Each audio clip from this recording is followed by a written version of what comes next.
Hi, I'm Andy Mulholland with the Handy Andy Real Estate Experts here in Rochester, Minnesota. Welcome to our video blog. Today we're going to be discussing a topic that comes from someone that posted a question on our Facebook page, and that question is, how long is the market going to be good for sellers?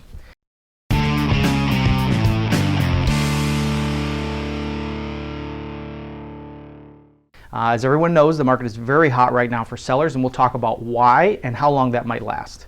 But before we do, I want to put out a couple of links on our blog. Number one is our link to search every home for sale in our MLS, and that is a link to our website, rochesterjustlisted.com. It's updated every day with the newest and freshest listings. And number two is the link to find out your home's value, and that'll take you to our other website that will allow you to see what the potential value of your home is just by entering in a little bit of information. So let's get to our topic at hand. How long is the market going to be good for sellers? Well, there's a lot involved with that question, and the reality is it all comes down to supply and demand, because price is a function of supply and demand. So we track very closely the supply and demand numbers, but we can't just look at the market overall. Every price range is going to be different. So from one price range to the next, the number of homes on the market, the supply, and the demand, the number of buyers looking to buy in that price range, can vary dramatically from month to month, from quarter to quarter, from year to year, but also from price range to price range. So we track it by $50,000 increments and can then give our clients advice based on that. There's some things that affect supply and demand. Supply, how many sellers are looking to sell. The market can be affected by that and what values are on properties. But demand can be affected by interest rates. If we see the interest rates continue to go up, they've kind of softened a little bit and come down again. But if they go up, we may see the number of buyers, the demand in the market, decrease. And even if the supply stays the same, which right now is relatively low, we may see those months worth of inventory increase, which will then not become as much of a seller's market. It'll start to become a buyer's market.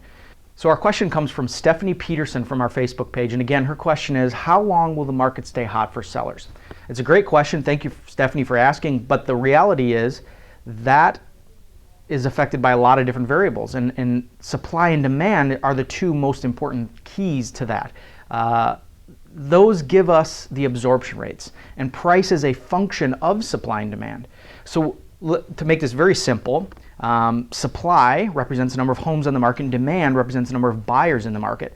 When we calculate those two, it gives us the absorption rate, or the month's worth of inventory. And that's the most important indicator of, is it a buyer's market or a seller's market? That will determine if prices are going up, if they're going down, if they're staying flat, if time on market is longer than normal, or if it's shorter than normal. Right now, in most price ranges in Rochester, up to $350,000, it's very much a seller's market.